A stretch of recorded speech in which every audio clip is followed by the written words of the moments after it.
السلام علیکم ورحمۃ اللہ وبرکاتہ۔ محترم متولیان مساجد، ائمہ کرام اور جماعت کے ذمہ دار حضرات، بندہ ابو القاسم نعمانی خادم دارالعلوم دیوبند آپ سے مخاطب ہے۔ اس وقت ایک بہت ہی اہم مسئلے کی طرف آپ حضرات کی توجہ مبذول کرانا چاہتا ہوں۔ اس وقت آپ کے علم میں ہوگا کہ شکیل بن حنیف کا فتنہ پورے ہندوستان کے اندر بہت تیزی کے ساتھ پھیل رہا ہے، جو مہدویت اور مسیحیت کا دعویٰ کرتا ہے، اور بھولے بھالے مسلمان جن کو دینی تعلیمات سے تعلق نہیں ہے، دینی معلومات ان کے پاس نہیں ہے، ان کے درمیان خفیہ طور سے شکیل بن حنیف کے کارندے اپنی محنت کرتے ہیں اور بڑی تعداد میں لوگ اس کا شکار ہو رہے ہیں۔ ہمارے دوست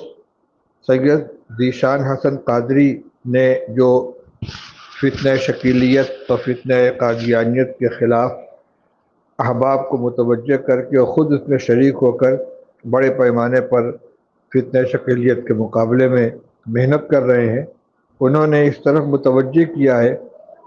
کہ ان کے جو ساتھی پٹنہ، جے پور اور حیدرآباد وغیرہ میں اس میدان میں کام کر رہے ہیں، ان کا یہ احساس ہے کہ رمضان المبارک کے آخری عشرے میں شکیلی کارندے انجان جگہوں پر دور دراز کے علاقوں میں مساجد کے اندر اعتکاف کے نام پر جا کر مقیم ہو جاتے ہیں۔ بظاہر بڑے دیندار ہوتے ہیں، لوگ ان سے متاثر ہو جاتے ہیں، اور وہ آہستہ آہستہ ان کے درمیان اپنی بات چلاتے ہیں اور ان کو شکیل بن حنیف کے مہدی اور مسیح ہونے کا قائل کر لیتے ہیں۔ تو اس لیے میں اس وقت مساجد کے ائمہ اور متولیان اور مسجد کے ذمہ دار حضرات سے خاص طور سے یہ اپیل کرنا چاہتا ہوں کہ کسی انجان آدمی کو اپنی مسجد کے اندر اعتکاف کرنے کی اجازت نہ دے۔ اور دوسری بات یہ کہ زیادہ تر لوگ اس وجہ سے شکار ہو جاتے ہیں کہ نبی کریم صلی اللہ علیہ وسلم نے قیامت کے قریب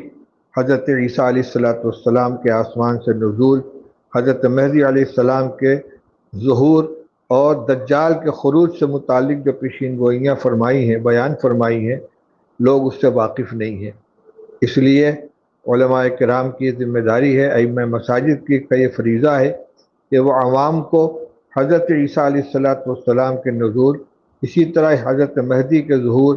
اور دجال کے خروج سے متعلق احادیث میں جو پیشین گوئیاں ہیں مطالعہ کر کے اس کی جانکاری حاصل کر کے عوام کے سامنے ان کو بیان کریں، جمعہ کے خطبات میں بھی اس کو بیان کریں۔ اس کے علاوہ عام طور سے اعتکاف کے دوران لوگوں کی تعلیم کے لیے کچھ بیانات بھی ہوتے ہیں، اس میں ان کو بیان کریں، اور اس سلسلے کی معلومات نیٹ کے اوپر بھی مل جائیں گی، دیوبند سے بھی حاصل کی جا سکتی ہیں، باقاعدہ اس پر کتابیں تصنیف کی جا چکی ہیں۔ مولانا شاہ عالم صاحب کا بھی رسالہ ہے، مولانا قاسم حسن سنبھلی صاحب کی بھی کتاب ہے، دارالعلوم دیوبند سے بھی